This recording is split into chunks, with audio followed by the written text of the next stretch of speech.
ED కస్టడీకి కవిత మొట్టమొదటిసారి ఇంతకుముందు ఆవిడ పోరాటం తరహాలు అంటే ఆవిడ ముఖ కవళికలు అన్నటువంటి స్పష్టంగా కనబడుతున్నాయి. పోరాటం లాంటి ఇంపాక్ట్ ప్రతిసారి చూపెడతా ఉంటుంది. చేతులు బిగియడం, నిన్న చేతులు బిగింది. కానీ ఇంతకుముందు ఏంటంటే కోర్టుల ద్వారా సక్సెస్ కాగలను, లేకపోతే పార్టీ అండ ద్వారా సక్సెస్ కాగలను అనుకుంది. కానీ ఈ దఫా అటు ప్రభుత్వం రాష్ట్రంలోనూ లేదు, కేంద్రంలోనూ సపోర్ట్ లేదు. పైగా ఈడీ కోర్టులో ఈవిడిని ప్రధాన కుట్రదారులు ఒకళ్ళుగా తేల్చారు. ఈడీ ప్రధాన కుట్రదారులు ఒకళ్ళు.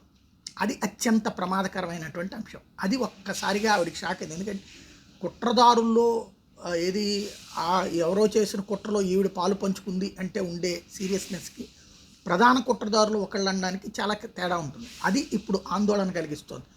దాంతో ఒకంత ఆవిడ ముఖ కవళికల్లో చాలా అసంతృప్తి కనబడుతుంది. ఇంకోటి, ఈ వారం రోజుల కస్టడీ తర్వాత జైలులో ఉండి తీరాల్సిందే. అది కూడా ఏ తెలంగాణ జైల్లోనైతే మన అధికారులు ఉంటారు అన్నటువంటి కాన్సెప్ట్ ఉంటుంది. ఢిల్లీ జైళ్ళల్లో మరొక వైపున తీహార్ జైలుకి పంపించేటువంటి పరిస్థితి ఉంటుంది. మానసికంగా నలిగిపోతుంది. ఎందుకు వచ్చావురా దేవుడా అని అనుకోకపోయి ఉండొచ్చును, కానీ ఏంటి అన్నటువంటి ఒక బాధ అన్నటువంటిది కనబడుతుంది. అంటే చేసింది వ్యాపారమే కదా.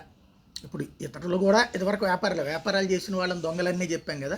ఇప్పుడు ఇది వ్యాపారమే, దొంగతనం అని అంటున్నారు. వ్యాపారాన్ని చట్టబద్ధంగా చేస్తే నేరంగా, వ్యాపారాన్ని చట్టవిరుద్ధంగా చేసినప్పుడు పలుకుబడిని అడ్డం పెట్టి చట్టాన్ని తేడా చేసి ఎప్పుడైతే సెల్ ఫోన్లు ధ్వంసం చేసిందో ఆ రోజునే తెలిసాము.